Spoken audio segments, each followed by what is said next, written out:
Du 10 au 14 février, c'est la semaine de la persévérance scolaire. C'est pas seulement la Saint-Valentin, c'est aussi la semaine de la persévérance scolaire. C'est la 16e année que ces semaines-là sont soulignées. Alors, pour savoir un peu où ça va, de quoi on parle et surtout qu'est-ce qui va se passer, on a invité Josiane Bergeron, qui est la directrice de Réussir. Bonjour, Josiane. Bonjour, Mme Béliveau. Alors, dites-moi un petit peu, d'abord, 16 ans, qu'est-ce que c'était au départ? Puis je suppose que ça se maintient, l'objectif des journées de la persévérance scolaire. Oui, bien, en fait, c'est devenu un incontournable au fil du temps, un peu comme vous le nommez. Là. Il y a 16 ans, les journées de la persévérance scolaire, c'était dans quelques régions au Québec, puis maintenant, c'est une grande campagne qui se passe dans toutes les régions du Québec.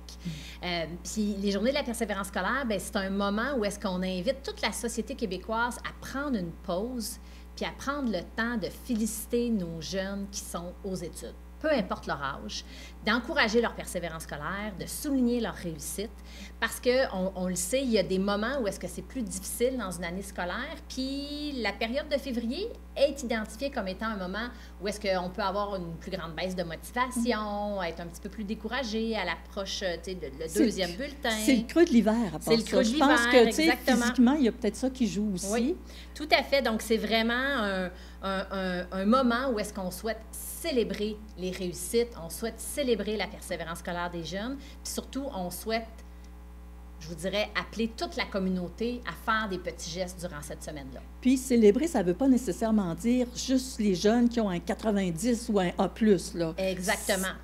C'est les efforts, dans le fond, qu'on veut souligner. Exactement. Puis on est vraiment dans la notion de persévérance scolaire. Puis ça me permet de faire le lien avec la thématique de cette année parce qu'en fait, on souhaite mettre en lumière tous les efforts derrière chaque accomplissement. Nos jeunes sont beaucoup confrontés maintenant à des récits de succès immédiats avec les réseaux sociaux, mais derrière chaque accomplissement, il y a des efforts, il y a de la persévérance scolaire.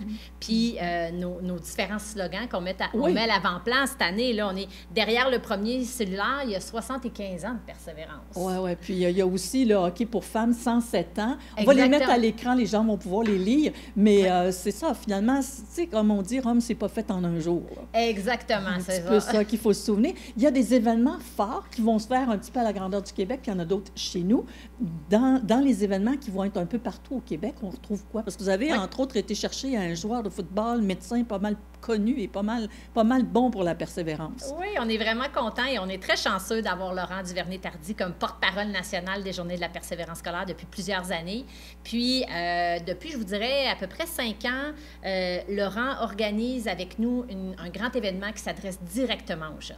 Donc, c'est un événement qui s'adresse aux jeunes de 5e, 6e année, secondaire 1, et qui est en web diffusion. Donc, qui va être diffusé live. C'est plus de 60 000 jeunes au Québec qui, vendredi prochain, le 14 février... Ah, on regarde ça, vendredi le 14. Vendredi le 14, ils vont se brancher live avec Laurent à la place Belle de Laval.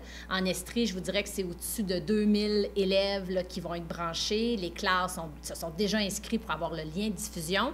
Puis on est chanceux cette année, on a 2 classes d'une école primaire qui vont monter à Laval puis qui vont vivre l'expérience en live. Je pense que la persévérance, ils vont être d'accord avec ça. Oui, vraiment. Alors donc, ça, c'est vraiment général. Dans notre coin, rapidement, peut-être 2-3 petits exemples? Oui, bien peut-être dans notre coin, je vous dirais, il y a l'escouade JPS cette année. En fait, l'équipe de Réussir, on va aller à la rencontre de tout plein d'organismes pour souligner les activités qui se passent durant la semaine. Donc, par exemple, on a prévu aller à la rencontre de la Maison de la famille de Menfrey-Magog qui fait une super belle initiative où est-ce qu'ils ont invité les parents à écrire des mots d'encouragement à leurs jeunes. Donc, on va aller à leur rencontre. Il y a l'organisme Phelps Helps qui organise une activité tout au long de la semaine, mais jeudi soir prochain, ils font une espèce de dictée de la persévérance scolaire avec les jeunes du primaire. On va aller à leur rencontre. Il y aura des élus qui vont être présents aussi ce soir-là. Donc, nous, l'escouade JPS, elle se promène un peu partout sur le territoire de l'Estrie. Puis au-delà de ça, il y a plein de petites activités qui se font dans tous les milieux. Là. Je pense à l'école secondaire La Ruche, la semaine prochaine. Ils ont toute une programmation avec des activités à tous les jours. Ils ont un gala de la persévérance scolaire. Ils ont une conférence d'Annabelle Gay sur sa grande traversée. Oui. Fait qu'il y a vraiment plein d'activités. Même chose dans les écoles primaires du territoire. Fait que c'est vraiment tout plein d'organismes qui font des actions, lever du drapeau. Ici, à la ville de Magog, à chaque année, la ville lève le drapeau de la persévérance scolaire. Donc, c'est une multitude d'actions là, qui se passent tout au long de la semaine. Puis, on a les petits rubans, justement, pour le rappeler. Alors, quelqu'un qui voudrait s'en procurer un, on peut l'avoir où, votre petit ruban? Bien, je vous dirais qu'il est c'était peut-être un petit peu difficile de l'avoir pour la semaine prochaine avec les délais de poste. Ah oui! Mais pour une prochaine année, dans le fond, à chaque année, au mois de janvier, nous, on lance la commande de matériel. Fait que les gens, les organisations, surtout, peuvent se procurer du matériel. Mais je vous dirais, cette année, particulièrement, on appelle, je vous dirais quand même, toute la population à embarquer dans ce qu'on appelle, nous, le jeudi persévère. Okay. Donc ça, c'est jeudi prochain, le 13 février. On invite tous les gens de Magog, de Manfred-Magog, à se vêtir de vert.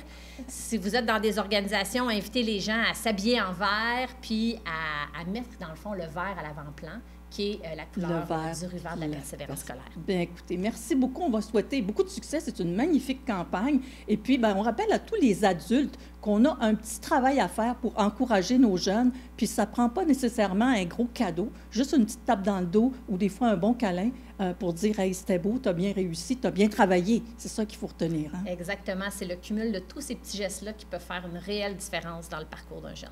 Merci beaucoup, Josiane Bergeron. Merci.